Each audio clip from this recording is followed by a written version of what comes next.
चंदला के विधायक राजेश प्रजापति देर से आए हैं, पर दुरुस्त कितने आए हैं यह तो समय ही बताएगा। 2 दिन पहले हमने राजेश प्रजापति के बारे में महाकवरेज न्यूज़ में ही बताया था कि विवादों में रहने के बाद सीएम शिवराज चौहान ने उन्हें फटकार लगाई थी। अब जब इस खबर पर मुहर भी लग गई है, भले ही प्रजापति ने पहले इसे स्वीकार न किया हो, वो इसलिए कि उन्होंने हाल ही में वीडियो के माध्यम से जिस तरीके से अपनी सफाई पेश की है कि मुख्यमंत्री शिवराज सिंह चौहान के हाथ में पार्टी की कमान है और बड़े नेता हैं और उन्हें नसीहत देने का उनको पूरा अधिकार है।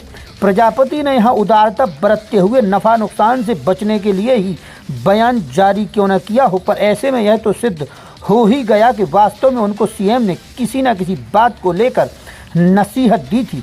बता दें कि राजेश प्रजापति के साथ ही उनके पिता का नाम रेत खनन अपराध आदि के साथ जुड़ता रहा है। उनसे 2 कदम आगे निकलकर राजेश प्रजापति का भी विवादों से ऐसा रिश्ता बना कि कभी लव कुश नगर के टीआई से उनका विवाद हो जाता है तो कभी छतरपुर कलेक्टर के खिलाफ ही उन्हें धरने पर बैठना पड़ता है।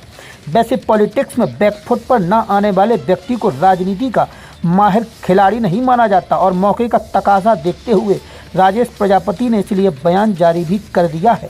मुख्यमंत्री शिवराज सिंह चौहान के जन्मदिन के मौके पर प्रजापति ने पौधारोपण के माध्यम से अपनी बात रखी और ऐसी खबरों को ही भ्रामक बताकर कांग्रेस पर तीखा हमला बोल दिया कि कांग्रेस उनकी लोकप्रियता से डरकर ऐसा कर रही है। मीडिया के सामने उन्होंने भले ही सीएम की नसीहत का जिक्र किया हो, पर इतना तो सच है कि कभी अपराध, कभी रेत खनन, कभी प्रशासनिक अधिकारियों से विवाद, तो कभी जातिवाद की राजनीति से हुई फजीहत से राजेश प्रजापति इतनी जल्दी निजात नहीं पा सकते।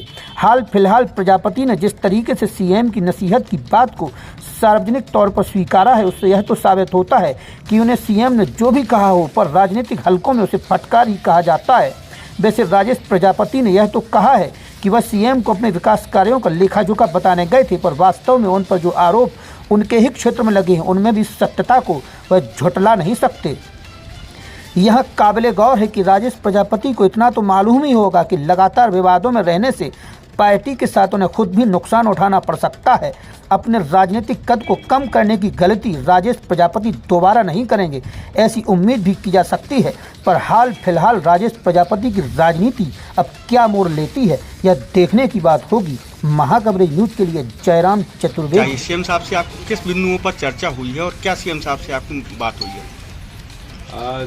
सीएम साहब के पास गया था। मैं तो अपने क्षेत्र के विकास कार्यों के लिए हमेशा जाता रहता हूँ सीएम साहब के पास में। तो सीएम साहब ने मुझे ऐसा नहीं है, मुझे नसीहत भी दी है कि भाई कहा भी है मुझसे कि बेटा अपन क्या है कि यदि काम करवाते हैं तो उसका लोगों को बताना भी है, और लेकिन अब ये चीज़ों में उलझना भी नहीं है किसी चीज़ों में, क्योंकि ये उलझाने का काम कोई ना कोई कर रहे हैं मुझे कि मैं इसमें उलझ जाऊं और जा कर के मैं अपना विकास कार्य है उसको भूल करके इसमें उलझ जाऊं। तो उलझने का काम उनने कहा था कि उलझना नहीं है किसी चीज़ में और अपने हित में रह कर के काम करना है। तो ये काम ये तो अपने जो वरिष्ठ हैं वो तो हमेशा दे सकते हैं, कह सकते हैं हमें।